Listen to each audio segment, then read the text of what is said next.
I think it's time to give people. Is this our main? I guess it's our main segment. This with the box office. Yeah.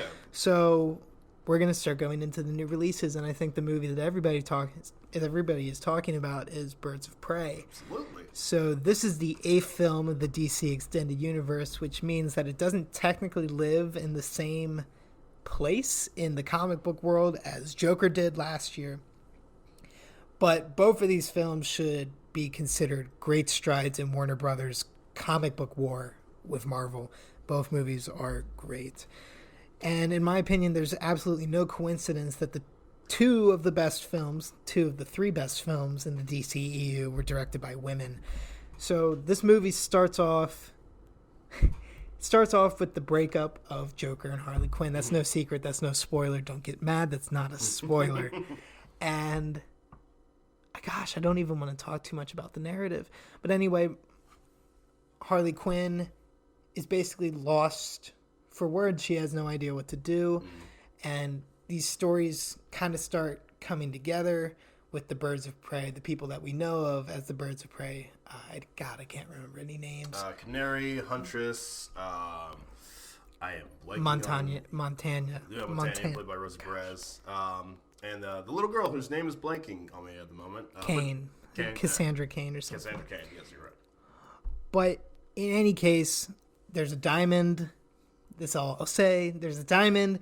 They rally around it. And I'll let you go first. Give me your thoughts. It's funny. It wasn't until you talked about it that I just realized this movie reminds me of a Guy Ritchie movie. Like, plot-wise, this low-key, I mean, it's very much like a certain movie. It reminds me a lot of Snatch, actually. But I think in terms of, like, the style of the movie, you kind of get Guy Ritchie vibes at certain moments. I think it's just because it's an ensemble crime cast. And, you know, it doesn't help that they're searching for a diamond. But, yeah, no, this movie, I think, once again, and I know I've used this word a lot today, but I think it's just, like, plain, solid fun. Obviously, I mean, with the cast like this, it was no surprise that everybody was going to be great. Margot Robbie kills it. Honestly, I would say she gives more emotion in this movie than she did in Suicide Squad as Harley Quinn. But she is a shining star. You can tell she really cared about, once she produced the movie, so like she had a lot of input on how the story was going to be told and what it was going to be about. And I think they just nailed the personality of Harley Quinn absolutely. I also think Hugh McGregor killed it. It was just good to see him clearly having the time of his life on set and just being as over the top as possible. But I think every single person in the Birds of Prey cast, except for maybe one person, were just giving it their all. I think the action absolutely is some of the best that I think we've ever seen in the DCEU. Like it does a thing in terms of how it's shot, where it's a lot of wide shots. So really, you're seeing all the stunt guys and the stunt choreographers giving it their all and really selling certain hits and certain moves. So especially like there's one fight scene towards the very end of the movie that really, really impressed me. Like it honestly felt like a little John Wickish at times. But yeah, no, I think this is a shining movie in the DCEU overall. This is a very, like you were saying, I agree with pretty much all of your points. It's a very impressive ensemble piece, and it's chaotic. Yeah. This is a carnival of carnage.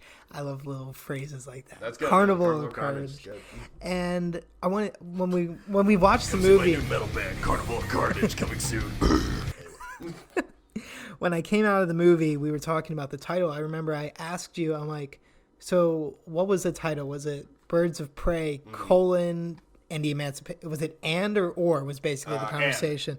And we found out that it was and these really are two separate stories, because on the one hand, you have, it's a MacGuffin. That's what the diamond is. Yeah. It's a MacGuffin that brings everybody together in the story. But on the one hand, you got that going on. You have Harley trying to figure out who she is. And you have all of these individual stories with the other women, right? And what I really appreciated about the film is that it really... While I did have problems with the middle section where they were kind of introducing each of the other characters, I thought that when it first started... So it starts out with Harley trying to figure out her deal with the breakup with Joker. And then I think it's eccentric storytelling, but it's an eccentric narrator. Yeah. You know, it goes back and forward and then back again and then back again. Mm-hmm. There's a lot going on. I think it slows down the pace that was shown off by the beginning of the film. But there were some things that I really appreciated. And one of them was the fact that the screenplay written by, I can't remember her name, it's Hodson. Her last name is Hodson, I think. But she wrote Bumblebee. Yeah. And this screenplay takes the time to introduce each character's obsessions, because they each have their own obsessions and their own problems in their life. Christina Hodson. And they introduce all these things, and it slowly wears all of them away to where they become just these super soldiers. I really appreciated that. It shows that women can, it's very girl power, you know. And I think that Harley Quinn is the perfect vehicle to tell this kind of story, because if you look back at her history as a character, she's when it comes to the Batman comic universe, given her popularity, she's kind of a baby. Mm-hmm. You know, she was introduced in the Batman animated series purely as, not, I don't want to call her an object, but when it comes to like being defined by a relationship, she was literally defined by her relationship with the Joker. Yeah. And so I think this is fertile ground. I'm sure there's some, don't get mad, I'm sure there's some comic version of her out there. I don't read comics. I'm sure there's some comic version of Harley Quinn out there that has split with the Joker at one time or another. Oh, yeah. But in movies and mainstream audiences, like, you know, that I'm a part of when it comes to the Batman. This is probably the first time that we've seen it. I think they do it once in Batman the Animated Series, but this is definitely the first time we've seen it in, you know, new media, I would say. And it's very fertile ground. And in my opinion, they just kept hitting it over and over again. They kept striking gold, oil, any kind of money. Like, yeah. I was into it. It's a constant visual treat. Like you were saying, the cinematography allows the action to play out for itself. There's also a very, very unique costume design and also set design. Like we said earlier, there's when I wrote my review of it, I mentioned it, so I'll just go ahead and mention it again. The final act takes place in a funhouse, and it's just the perfect arena. It's perfect. Like, the moment they showed up on set, we were both like, sick. It just really fits. So I think our general thoughts on this were my general thoughts are, this is a good story. It is a timely story.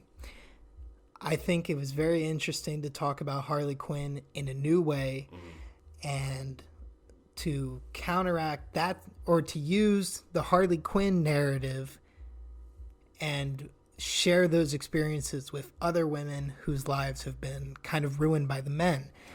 Absolutely. And I really enjoyed it. I thought it was a lot of fun. There were some self-referential things I had problems with, but that's okay.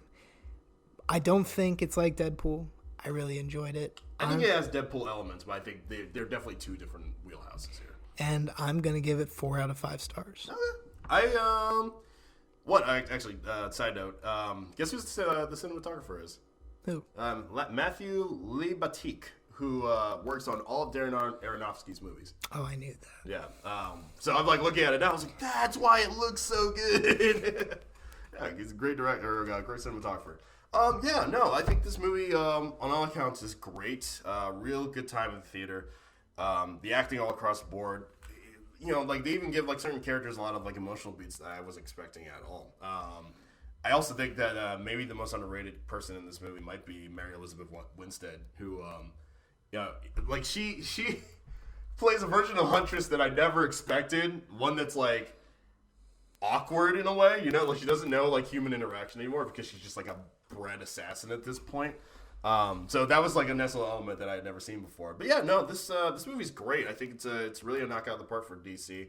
You know, they obviously have Wonder Woman coming out later this year, so, you know, we'll see if they have a great year overall. But I mean, even with Joker, they're doing really well. So yeah, no, I would say in terms of this movie, I would give it.